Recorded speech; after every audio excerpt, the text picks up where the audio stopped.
My husband had never been the spontaneous type.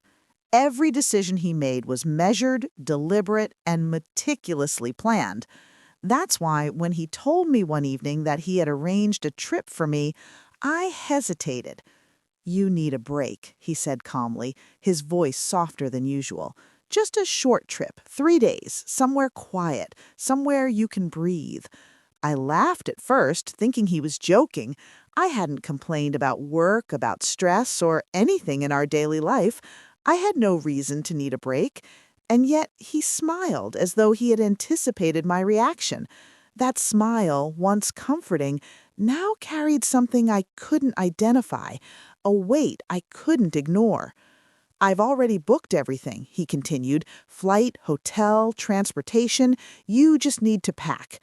I watched him walk to the bedroom, and I followed silently. He opened the closet and pulled out a suitcase. Before I could ask why, he had started packing my clothes himself, carefully folding dresses, arranging shoes, and even placing toiletries in precise order. "You never pack for me," I said, trying to sound casual. "I want to," he replied softly. "Let me take care of this." The way he said it, so calm, so deliberate, made a strange knot tighten in my chest. Something about his behavior felt off. When he zipped the suitcase closed, he pressed down firmly, as if making sure nothing shifted inside.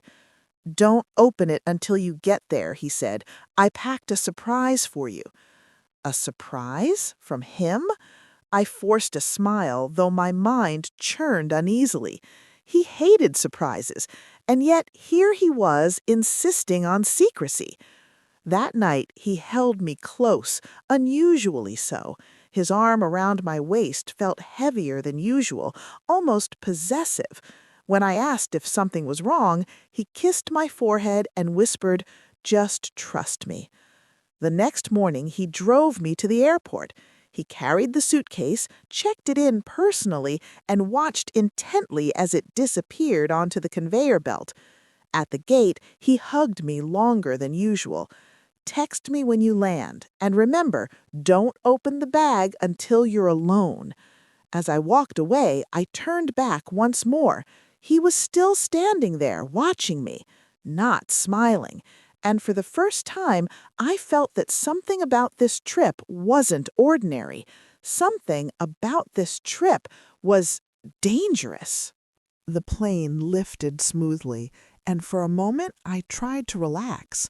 The city shrank below the clouds, the hum of the engines a constant background to my racing thoughts.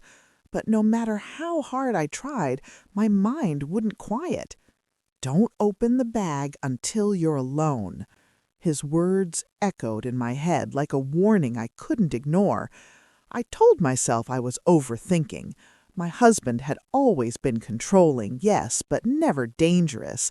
Still, the thought of the suitcase, the carefully folded clothes, and that vague surprise made my stomach twist into knots.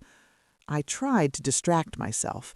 I scrolled through my phone, checked emails, even attempted to watch a movie. Nothing held my attention. Every time I glanced at the overhead compartments, I imagined the suitcase there, just out of reach, holding whatever secret he had so carefully orchestrated. I replayed the airport scene in my mind, the way he had carried the bag, the insistence in his voice, the unwavering look in his eyes. Most people would have waved and smiled. Not him. He had watched me leave as if measuring my reaction, as if ensuring I followed his instructions perfectly. Halfway through the flight, turbulence rattled the cabin. The seatbelt sign flashed, and nervous whispers floated through the rows. I clutched my seat, wishing the shaking would somehow ease my anxiety instead of amplifying it. I tried to call him just for reassurance, but he didn't answer. Instead, I sent a text. "I'm on the plane. Everything's fine." No reply came, and that silence was louder than any warning. The absence of his voice made me realize that he had designed this situation to test me, to put me exactly where he wanted, alone with the mystery he had created. As the plane began its descent, the anxiety became almost unbearable. My stomach churned with every drop and every turn, and I clutched my purse like it was a lifeline. I kept thinking of the suitcase waiting for me, the carefully packed layers hiding something I wasn't prepared to see. When the wheels touched down, the familiar hum of tires against the runway did little to calm me. The airport was smaller than I expected, dimly lit, eerily quiet. I collected my belongings and approached the baggage carousel, my pulse accelerating with each step. And when the suitcase appeared, I grabbed it quickly, almost afraid someone might stop me. It was heavier than I remembered, almost unnaturally so. That night in the hotel room, I placed it on the bed. My fingers hovered over the zipper, my heart hammering. I was alone now, and I had a choice: to open it or to obey him. The hotel room smelled faintly of disinfectant and recycled air, the kind of smell that made everything feel temporary. I locked the door behind me and leaned against it for a moment, listening to the silence. No voices, no footsteps, just me and the suitcase. I pulled the curtains closed, even though it was already dark outside. The room felt exposed somehow, like I was being watched. I shook my head at the thought. "You're tired, that's all," I told myself. The suitcase sat on the bed exactly where I had placed it, neat and innocent looking. For several minutes, I simply stared at it. I could still hear my husband's voice, calm and steady. "Don't open it until you're alone." I was alone now. My fingers brushed the zipper, then pulled back. I paced the room, picked up my phone, set it down again. Every instinct told me to leave it closed, to shower, to sleep, to pretend this strange feeling didn't exist. But curiosity is quieter than fear, and far more dangerous. I sat on the edge of the bed and slowly pulled the zipper open. The sound felt unnaturally loud, slicing through the silence. I froze, half expecting a knock on the door. Nothing happened. Inside, everything looked normal at first. My clothes were folded neatly, almost too neatly, dresses pressed flat, shoes aligned, even my undergarments were arranged with care. Relief washed over me, so strong I almost laughed. "See, you imagined everything." Then I noticed something odd. The clothes felt heavier than they should have. When I lifted one dress, my fingers brushed against something firm underneath, something that didn't feel like fabric. My heart skipped. I moved the clothes aside slowly. At the bottom of the suitcase was a small bundle wrapped in dark plastic, taped carefully at the edges. It wasn't large, but it was dense, solid, deliberate. My mouth went dry. This wasn't a surprise. This wasn't a gift. My hands trembled as I peeled back the plastic just enough to see the shape beneath it. I didn't need to fully unwrap it to understand what it was. I had seen enough news stories, enough headlines. My legs weakened, and I had to grip the bed to keep from collapsing. Every memory of my husband's behavior suddenly made sense. The insistence, the careful packing, the warning to wait until I was alone. He hadn't been protecting me, he had been preparing me. My phone buzzed sharply on the nightstand, making me gasp. I stared at the screen, my chest tight. A message from him. "Did you open the bag yet?" I looked back at the suitcase, and for the first time I realized that opening it had been part of his plan all along. My hand shook as I stared at the message from him. "Did you open the bag yet?" The words glowed on my phone screen like a warning, making my stomach twist into knots.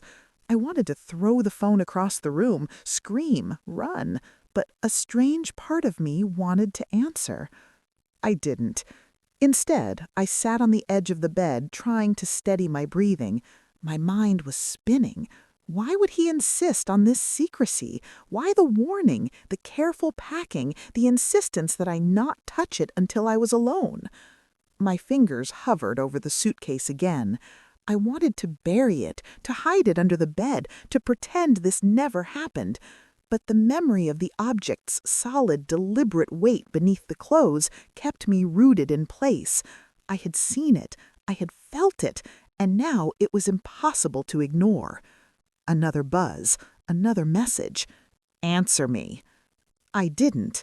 My chest felt tight, my thoughts raced. Is he testing me, measuring my obedience? Or is this something else? Fear clawed at me, but beneath the fear was a sharp, insistent curiosity. I had to know, I had to understand. I paced the room, circling the bed like a predator unsure of its next move. Each step felt heavier than the last. The suitcase remained silent, unnervingly still. I wanted to look away, to distract myself with the TV or the phone, but I couldn't. It demanded my attention, commanded it in a way that felt unnatural. Finally, I typed a cautious message. I just arrived. Everything's fine. Almost immediately, his reply appeared. Good. Get some rest. We'll talk tomorrow. Rest. The word should have comforted me, but instead it unsettled me further. There was a calm in his tone, almost casual, but I could sense the control behind it. The careful orchestration of every detail, from the trip to the bag to the warning, was no accident. I realized then that I was trapped in a situation designed entirely by him. I wasn't just a wife receiving a surprise. I was a participant in a plan I didn't yet understand. I sank onto the chair, my back straight against the cold hotel wall, staring at the suitcase. It felt alive in a way that was impossible to explain, like it was waiting for me to act, waiting for the exact moment it could fulfill the purpose my husband had set for it. I knew one thing with terrifying clarity. Whatever was in that bag, whatever he had planned, my life would never be the same after I found out. And the hardest part? I had no idea if I wanted to stop it or if I wanted to see it all unfold. By morning, I couldn't shake the feeling that I had crossed a line. The suitcase still sat on the bed, silent and foreboding, but the fear had turned into something sharper, a gnawing need for help, for guidance. I didn't know what was in it, but I knew I couldn't face it alone. I packed a small bag with essentials, leaving the suitcase untouched, and approached the hotel desk. My voice trembled slightly as I asked for directions to the nearest police station. The clerk gave me a polite nod, pointing down the dimly lit corridor, and I hurried toward safety, though my pulse was racing.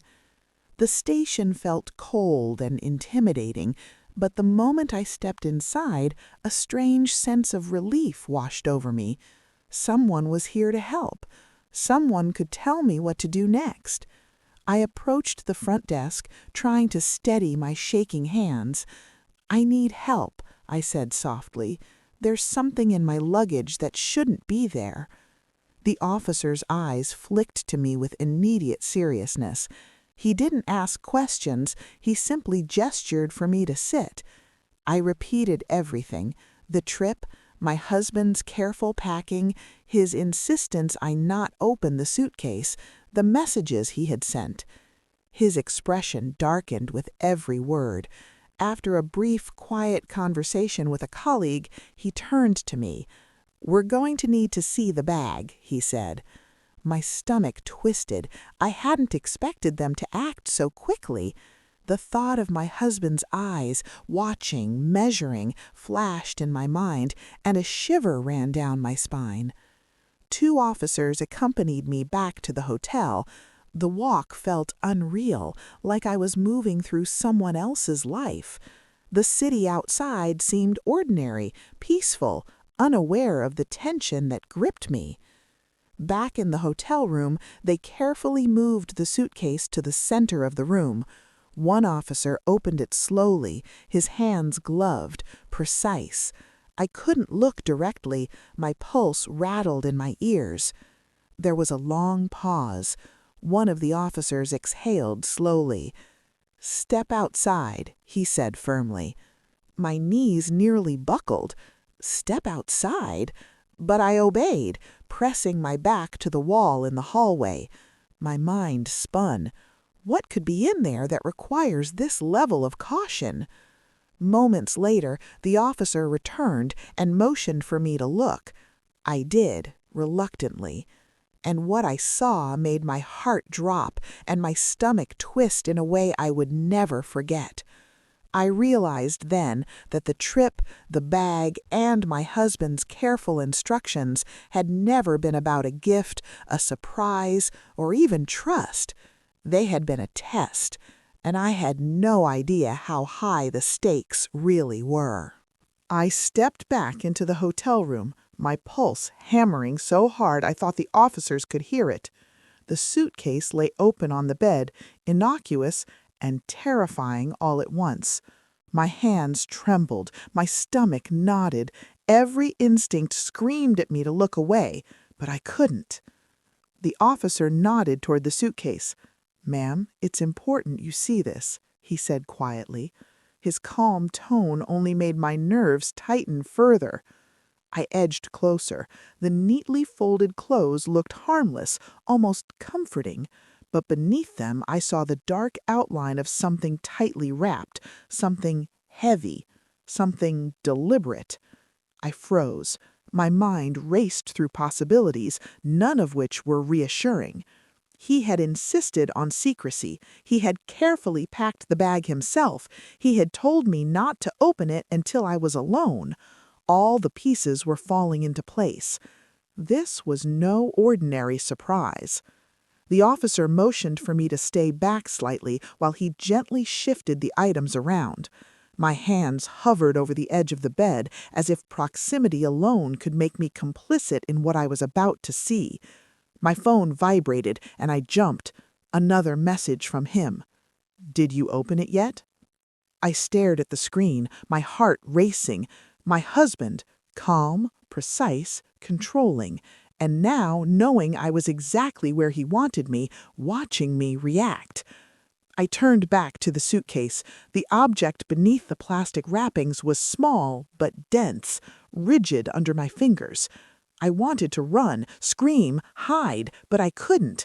I needed to see it. I needed to understand. The officer leaned closer. "Ma'am, just look, but do not touch it until we say." I nodded, swallowing hard. Slowly, almost reluctantly, I peeled back a corner of the dark plastic. My eyes widened, my breath caught. It wasn't a gift. It wasn't ordinary. It wasn't something I had anticipated in any possible scenario. My legs trembled as the reality hit me. My husband had orchestrated this entire trip. The suitcase, the secrecy, the instructions, everything was deliberate, and I had stepped right into it. My phone buzzed again, and I didn't even want to check it. I knew it would be him, watching, controlling, measuring. The officer motioned again. "Step back. Ma'am, whatever happens next, stay calm."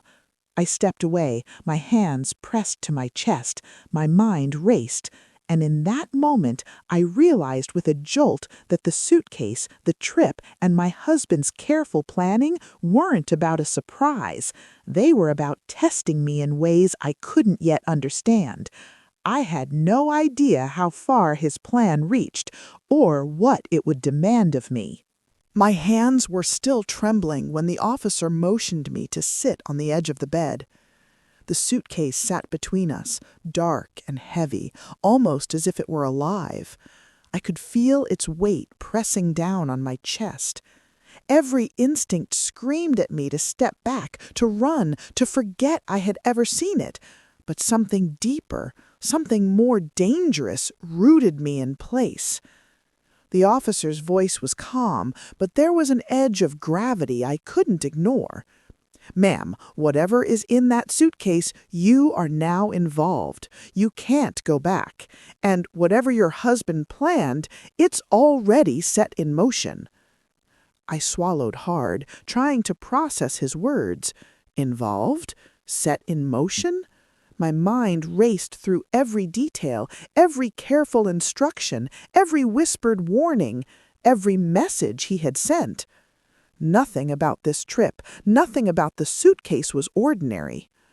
My phone buzzed sharply on the nightstand. I froze, staring at it. Another message from him. Did they open it yet? I couldn't answer. I didn't want to answer. The very sight of his name on the screen sent a shiver through me. My pulse pounded. My thoughts collided in confusion and fear. Why had he orchestrated all of this? What had he intended for me to discover? The officer's voice was calm, but there was an edge of gravity I couldn't ignore. "Ma'am, whatever is in that suitcase, you are now involved. You can't go back. And whatever your husband planned, it's already set in motion."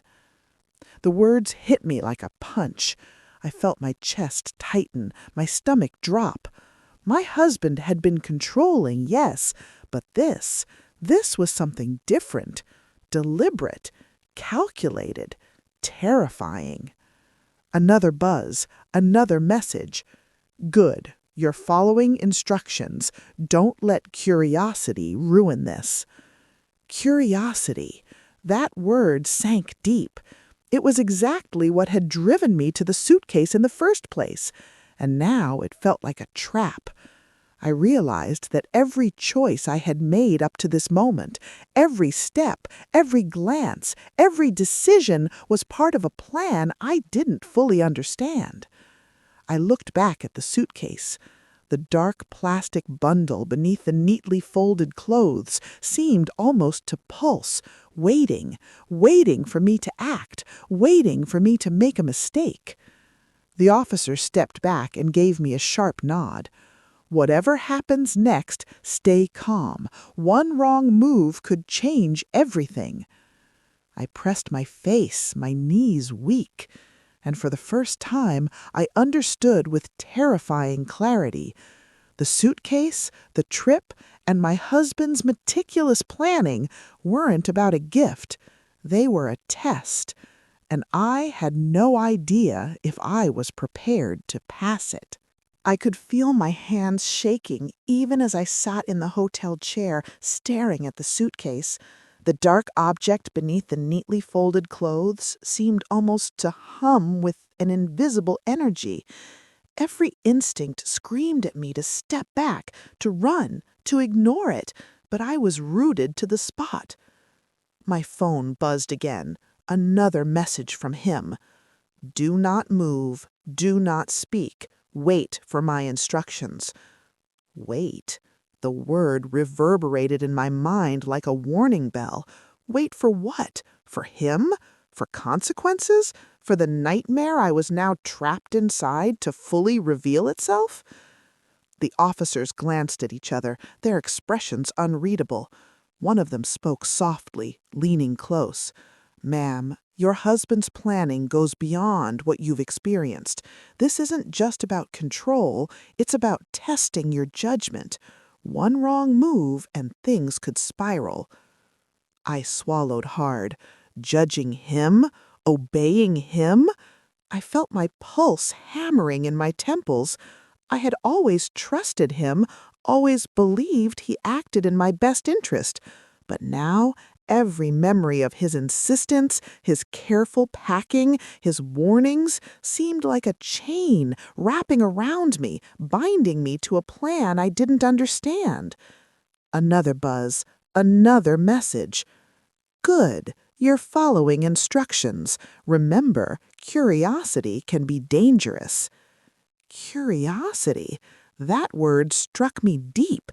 It had already driven me here, into this room, into this trap, And now it seemed to mock me, reminding me that every choice I had made was predictable, measured, and observed. I looked again at the suitcase. I could see the edges of the dark object wrapped tightly, perfectly. I could imagine what was inside, but I refused to look fully. The officers were careful, deliberate, and professional, but I could feel the tension radiating off them. They knew this situation was dangerous. They knew the stakes were higher than I could imagine. I realized then, with a shiver, that my husband's plan wasn't just about control. It was about power, about dominance, about testing my limits. And I had fallen directly into it. I pressed my hands to my face, my mind spinning. Could I follow instructions without faltering? Could I resist the urge to peek, to act, to make a mistake? The officer's voice broke through my thoughts. "Ma'am, you need to make a choice. Patience now, but action will be required soon. Whatever happens next, it will change everything." I looked at the suitcase again, my chest tightening, my stomach churning. And in that moment, I realized this wasn't just a trip, and it wasn't just a bag. It was a trap, a test, and a warning all at once. And I had no idea if I was prepared for what would come next. I sat on the edge of the chair, staring at the suitcase as if it could speak. Its dark, silent presence was oppressive, almost alive, and every instinct screamed at me to step away. But I couldn't. Something inside me, a mixture of fear and curiosity, kept me rooted in place. My phone buzzed again, another message from him. "Stay calm. Wait. Don't make a mistake." Stay calm. Don't make a mistake. The words burned into my mind. But how could I stay calm when everything about this situation was spiraling beyond my comprehension? How could I avoid mistakes when every step I took seemed to be part of his carefully orchestrated plan? The officers watched me silently, their faces grave.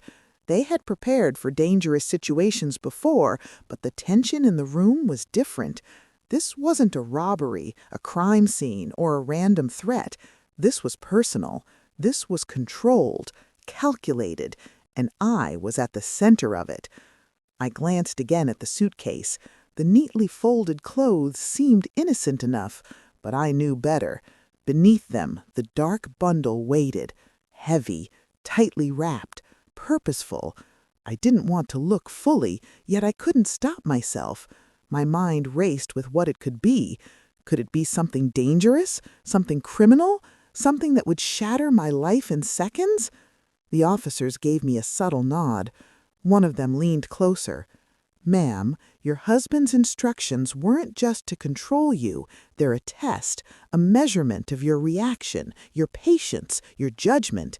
One wrong move could make everything worse." My chest tightened and I swallowed hard.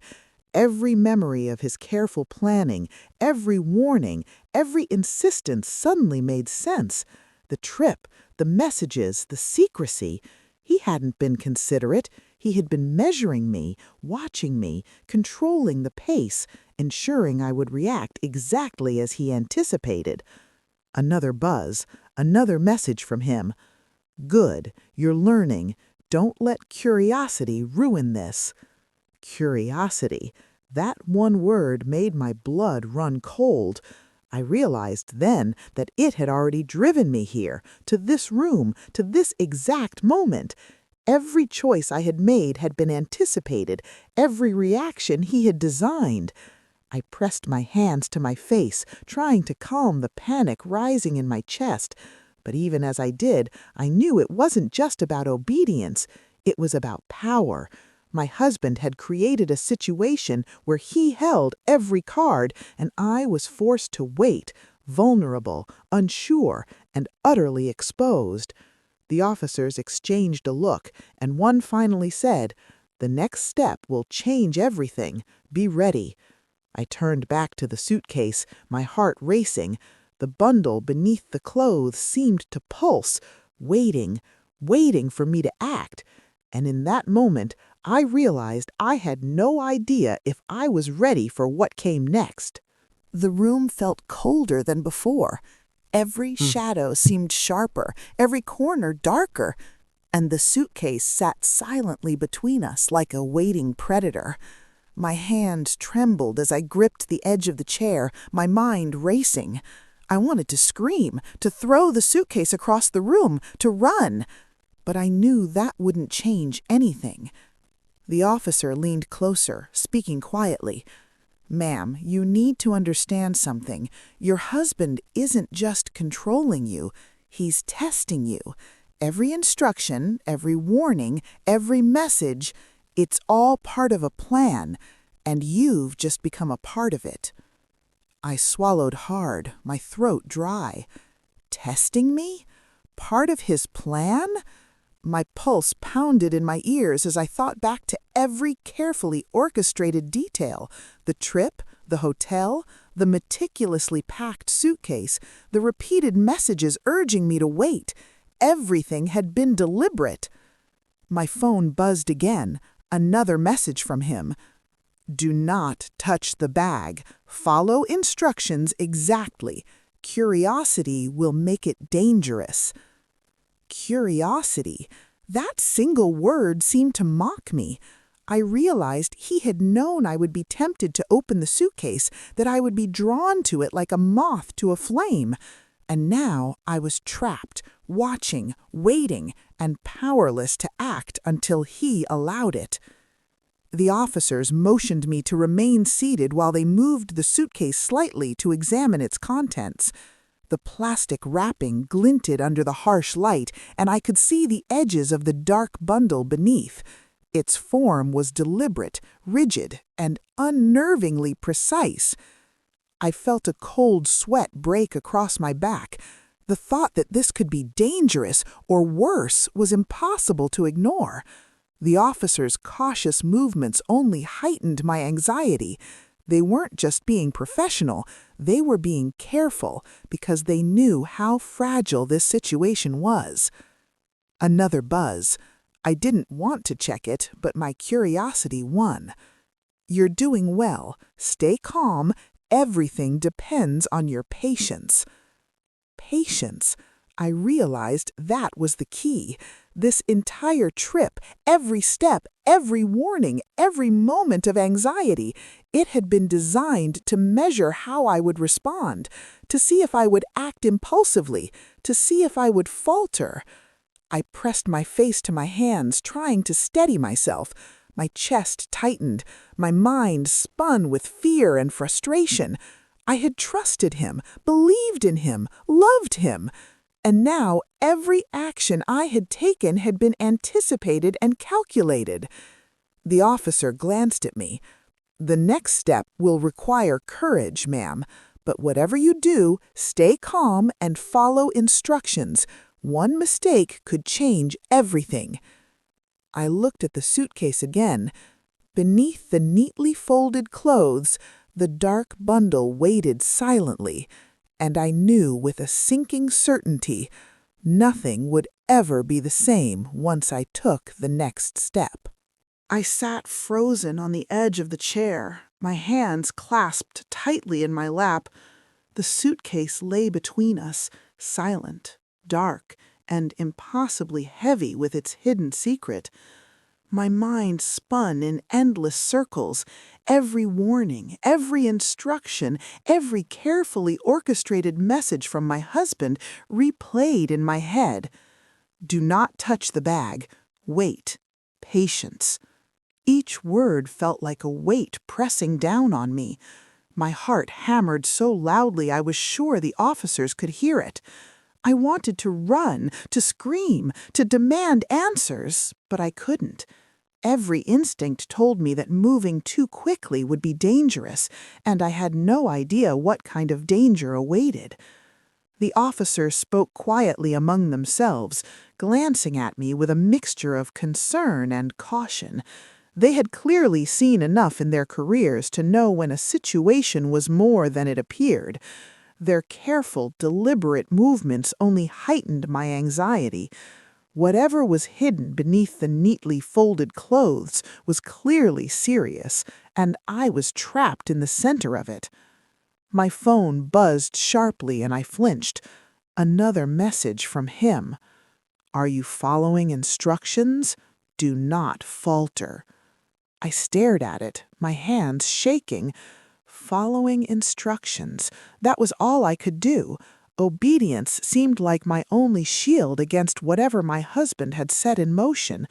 But the fear in my chest gnawed at me. Every detail of this trip, the secrecy, the warnings, the careful packing was designed to test me, and I was painfully aware of how fragile I felt. The officer leaned closer. Ma'am, the next step will require focus. One wrong move and things could spiral out of control. I swallowed hard, my throat dry. Focus, control, patience. Words that had become rules for survival in a situation I didn't understand. I looked down at the suitcase, at the edges of the dark bundle beneath the neatly folded clothes. My curiosity warred with my fear, every instinct pulling me toward it and away from it at the same time. I realized, with a jolt of terror, that my husband had created a scenario in which I could do nothing right or wrong, yet every action was being measured, observed, and calculated. I pressed my palms against my eyes, trying to steady my trembling, my racing thoughts. I had to make a choice, to act impulsively and risk disaster, or to obey and hope that my restraint would carry me through whatever awaited. I looked at the suitcase again.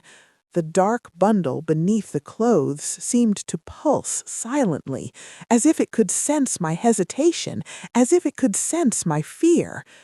And in that moment, I realized the terrifying truth. Whatever was inside, whatever my husband had planned, my life would never be the same once I made my first move. I could barely breathe. The suitcase sat on the bed, its dark presence heavier than ever, as if it carried not just weight, but intent. Every fiber of my being screamed to run, to leave, to abandon the hotel, the trip, and the terrifying secret waiting inside. Yet I was trapped. I was here, and I couldn't turn back. My phone buzzed again, another message from him. Do not open it. Do nothing. Wait. Every choice is being measured. Wait. That one word had become a cruel mantra. I could feel the tension coiling tighter and tighter in my chest, pressing down on my ribs. Every instruction he had given, every careful warning, suddenly felt like a chain binding me to his plan. The officers were still in the room, observing quietly, their faces solemn. They had clearly seen enough to know the situation was unusual, dangerous even. One of them stepped closer, lowering his voice. Ma'am, your husband's plan, it's not just control, it's manipulation. Observation. This is why he sent you on this trip, why he packed the suitcase, why he insisted you not open it. He's testing more than obedience. He's testing you. Tested? Me? The word echoed in my head. Fear and realization collided violently. I had trusted him, loved him, believed in him, yet every step I had taken, every careful decision had been anticipated. Me, observed, judged, measured. Another buzz, another message from him. Good, you're following instructions. Don't let fear control you. Fear, control, obedience, curiosity. All of it spinning in a dizzying mix that made my head pound. I realized I had been drawn in, willingly or not, into a game I didn't understand, and the rules were entirely his. I looked at the suitcase again. The neatly folded clothes seemed innocent enough, but the dark bundle beneath pulsed in my imagination, as if it aware of me, as if it could sense my hesitation. I couldn't move, I couldn't act, and yet I couldn't stop thinking about what was inside. The officer glanced at me sharply. "Ma'am, you're about to take the next step. One wrong move, 1 second of hesitation, and things could change forever." My pulse spiked, my hands shook, and for the first time I truly understood the terrifying depth of his plan. The trip, the bag, the warnings, they weren't about care or surprise or even a gift. They were about control, about testing, about power. I pressed my palms to my face, my chest tight. The suitcase waited silently, ominously, and I realized with a jolt of terror that the next move I made would decide everything. I sat on the edge of the bed, staring at the suitcase as if it were a living thing waiting for me to make a mistake. My hands shook uncontrollably, and my chest felt tight, as though each breath were a struggle. The dark bundle beneath the neatly folded clothes seemed almost to pulse with anticipation, as if it knew I was watching, waiting, frozen. My phone buzzed sharply, and I flinched. Another message from him. "Do you understand, Mao? Patience is everything. Do nothing until instructed." Patience. I had been practicing it, following his rules, obeying his warnings, but the weight of every moment pressed down on me like a storm. I realized that I wasn't just participating in a plan, I was living it. Every second, every hesitation, every glance at the suitcase was being observed, calculated, and measured by him. The officers remained quiet, their eyes wary. They had prepared for danger, but the tension in the room was unlike anything I had seen. This wasn't just a matter of caution. This was precision, control, observation, and I was the center of it all. I could feel my pulse in my temples as I finally inched closer to the suitcase. My fingers hovered over the dark bundle, the plastic wrapping cold and smooth beneath my touch. Every instinct screamed to stop, to back away, but curiosity burned hotter than fear. I remembered the airport, the careful packing, the repeated instructions, the long looks from my husband. Each moment suddenly clicked into place. He had designed every step to lead me here. He had orchestrated my fear, my hesitation, my obsession with what was inside. Another message appeared on my phone. "Good, you're almost there. One wrong move and it's over." Over. The word made my stomach lurch. My mind raced. What could possibly be in this bag that required such secrecy, such precise planning? What test had he created for me? The officers exchanged a brief glance, then nodded. "Ma'am," one said quietly, "you need to see this, but proceed carefully. One misstep could change everything." I took a deep breath, forcing myself to focus. Slowly, deliberately, I peeled back the plastic just enough to see the edges of the object. My heart skipped. My hands trembled. It wasn't what I expected, not at all. A jolt of shock ran through me, leaving me momentarily breathless. My mind reeled. My husband hadn't just planned a test or a warning. He had orchestrated a reality I wasn't prepared for. And in that moment, I understood the terrifying truth.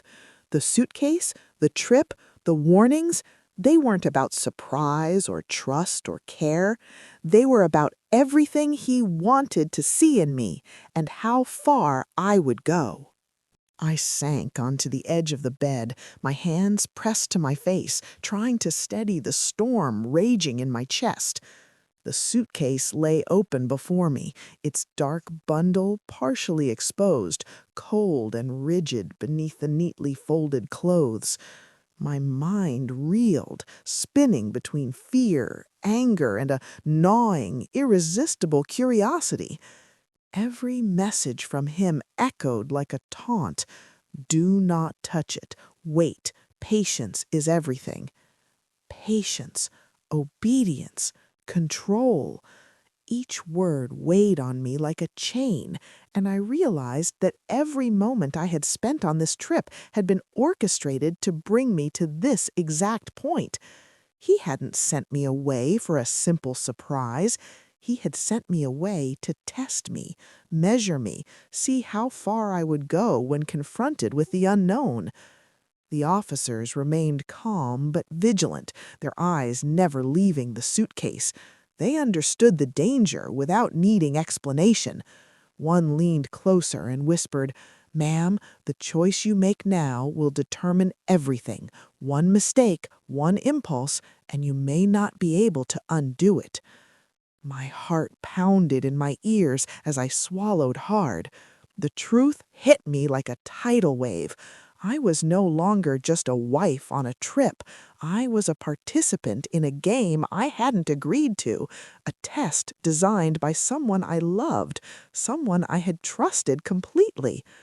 Another buzz from my phone made me flinch, a message from him. "Good, you're almost ready. Do nothing until the moment is right. Do nothing. Wait. Obey." All I wanted was to scream, to throw the suitcase across the room, to shatter the carefully constructed tension he had built around me. But I couldn't. The fear and anticipation had me rooted, trapped in a silent prison of my own making. I took a deep breath and stared at the dark bundle. The neatly folded clothes seemed harmless, but beneath them lay a reality I wasn't prepared for. The suitcase had become more than a container. It was a mirror reflecting my fear, my obedience, and my curiosity. I realized that I had only two options: act impulsively and risk the unknown, or follow his instructions and hope my restraint would see me through. Every nerve in my body screamed to act, but I knew that giving in could be catastrophic. I pressed my palms together, closed my eyes, and made a decision. I would wait.